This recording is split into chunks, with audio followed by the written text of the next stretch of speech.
Buenas tardes. Vamos a hablar hoy de la identidad y el estado interno de un objeto a partir de la descripción del comando copy, un servicio que va a ser provisto por algunas de las clases que implementaremos de ahora en adelante. Cada objeto de software tiene una identidad y un estado interno. La identidad es una propiedad que lo distingue del resto de los objetos. La referencia puede utilizarse como identidad. El estado interno está dado por el conjunto de valores que el objeto encapsula, es decir, los valores almacenados en los atributos privados, en un momento dado de la ejecución. El estado interno se mantiene en la memoria de la computadora y cambia cada vez que se le asignan nuevos valores a los atributos de instancia. El diagrama de objetos sirve para visualizar la identidad y el estado interno.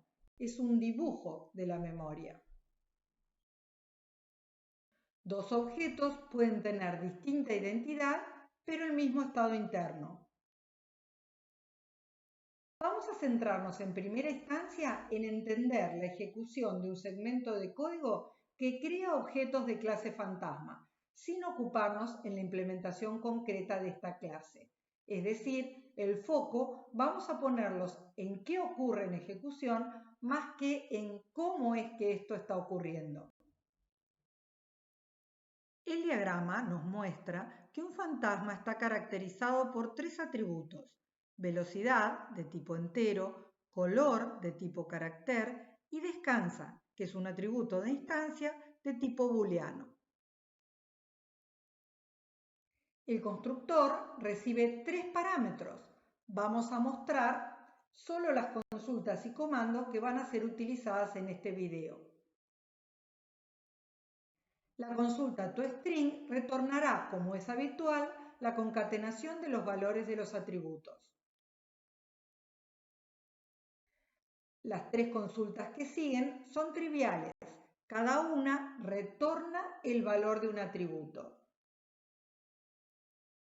El comando copy, central en esta presentación, requiere, como vamos a explicar luego, que el parámetro f esté ligado. Modifica el estado interno del objeto que recibe el mensaje con los valores del objeto que pasa como parámetro. En este caso, el parámetro formal se llama f. Comencemos entonces simulando la ejecución del método main de una clase juego que usa los servicios provistos por la clase fantasma. Inicialmente no vamos a implementar la clase fantasma, sino que vamos a usar solo el diagrama. El diagrama de la clase nos muestra que la clase encapsula tres atributos: uno de tipo entero, como dijimos antes, otro de tipo carácter y otro es un booleano. La primera instrucción del método main declara tres variables: Ana, Eva y Uma. Dibujamos las variables en el diagrama de objetos. La siguiente instrucción crea un objeto de clase fantasma y liga el objeto a la variable Ana declarada antes. La creación del objeto implica reservar espacio en memoria e inicializar los valores de los atributos. En este caso, los parámetros reales son 75, B y true.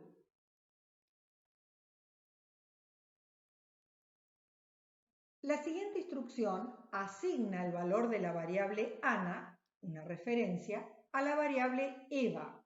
Las dos variables mantienen ahora el mismo valor. Por lo tanto, Ana y Eva tienen la misma identidad. Están ligadas a un mismo objeto. La siguiente instrucción crea un nuevo objeto de clase fantasma y liga el objeto a la variable Uma declarada antes. La creación del objeto implica reservar espacio en memoria e inicializar los valores de los atributos.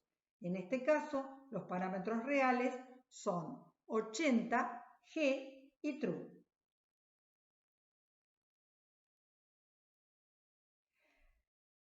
La siguiente instrucción, si la clase fantasma fue implementada correctamente, mostrará en consola la concatenación de los valores de los atributos del objeto ligado a la variable ANA, es decir, el estado interno de ANA.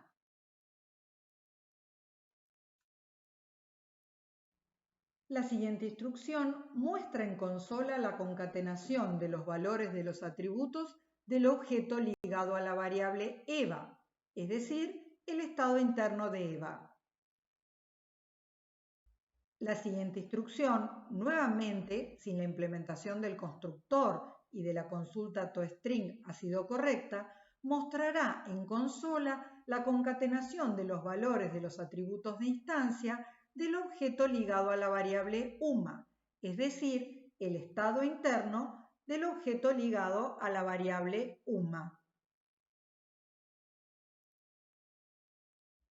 La siguiente instrucción muestra en consola un valor booleano, el resultado de computar una expresión que compara los valores de las variables ANA y EVA. La expresión computa true, ya que ANA y EVA tienen la misma identidad. La siguiente instrucción, en cambio, también muestra el resultado de una expresión booleana, pero en este caso el operador de igualdad computa falso, ya que ANA y UMA mantienen referencias a diferentes objetos. El comando copy modifica el estado interno del objeto que recibe el mensaje con los valores de los atributos de instancia del objeto que pasa como parámetro. Al terminar la ejecución de copy, los dos objetos son equivalentes. El comando copy asume que el parámetro mantiene una referencia ligada. Si el método main enviara el mensaje copy con un parámetro real nulo, la ejecución terminaría anormalmente.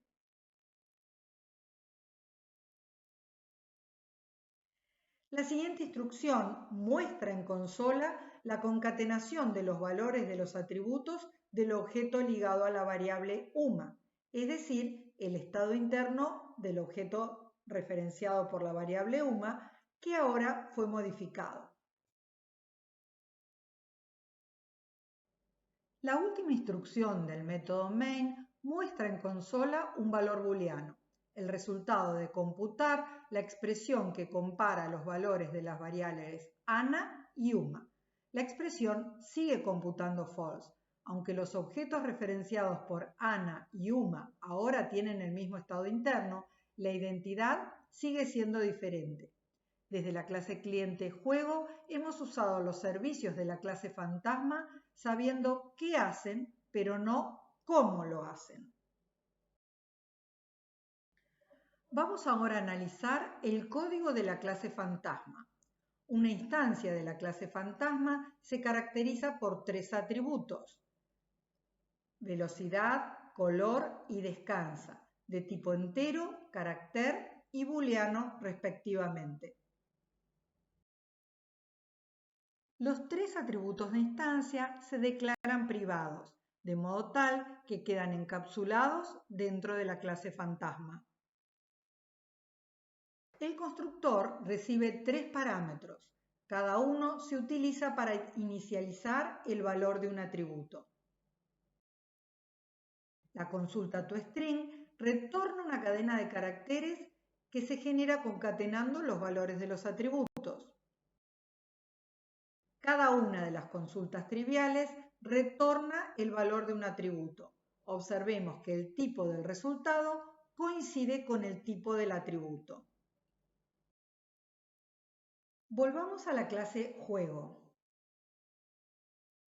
Dibujamos nuevamente las tres variables que se crean al declararse ANA, EVA y UMA. La primera asignación del método main invoca el constructor de la clase fantasma. Cada uno de los tres parámetros reales se va a asignar a un parámetro formal. El constructor reserva espacio en memoria para mantener el estado interno del nuevo objeto de clase fantasma, es decir, reserva un bloque de memoria en el cual se van a almacenar los valores de los atributos velocidad, color y descansa. El bloque del constructor asigna el valor de cada parámetro formal a un atributo. Cuando termine la ejecución del constructor, existirá un nuevo objeto de software y la referencia se almacenará, en este caso, en la variable ANA. De manera análoga, la próxima vez que se cree una instancia de la clase fantasma, se reserva espacio en memoria y la referencia al nuevo objeto de software se almacena en la variable UMA. ANA y UMA tienen diferente identidad. El estado interno de los dos objetos es además diferente. Las siguientes instrucciones muestran la salida en consola. Veamos qué pasa ahora cuando el objeto ligado a la variable UMA recibe el mensaje copy. El parámetro real del mensaje es la variable ANA. De modo que el parámetro formal f va a mantener durante la ejecución de copy una referencia al objeto que en el método main está ligado a la variable ANA. Durante la ejecución de copy, las variables ANA, EVA y UMA no son visibles. El método copy puede acceder al estado interno del objeto que recibió el mensaje y al estado interno del objeto referenciado por la variable f. La primera instrucción del comando copy modifica el valor del atributo velocidad, le asigna la velocidad del fantasma referenciado por f, accede a este valor a través de la consulta obtener velocidad.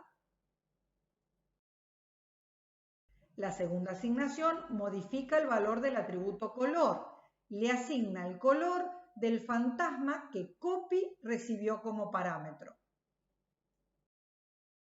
La última asignación le asigna al atributo de instancia descansa el valor que retorna cuando f recibe el mensaje obtener descansa.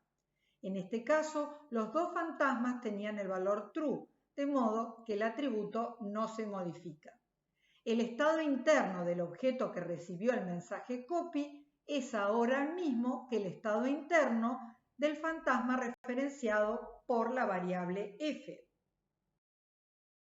Cuando el control vuelve al método main, la variable f desaparece.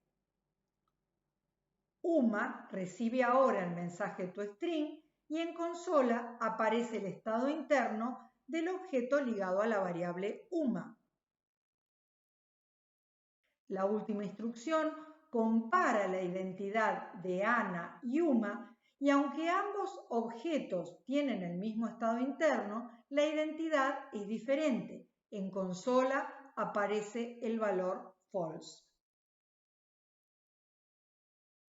En otros videos del mismo bloque mostraremos el código de las consultas equals y clone.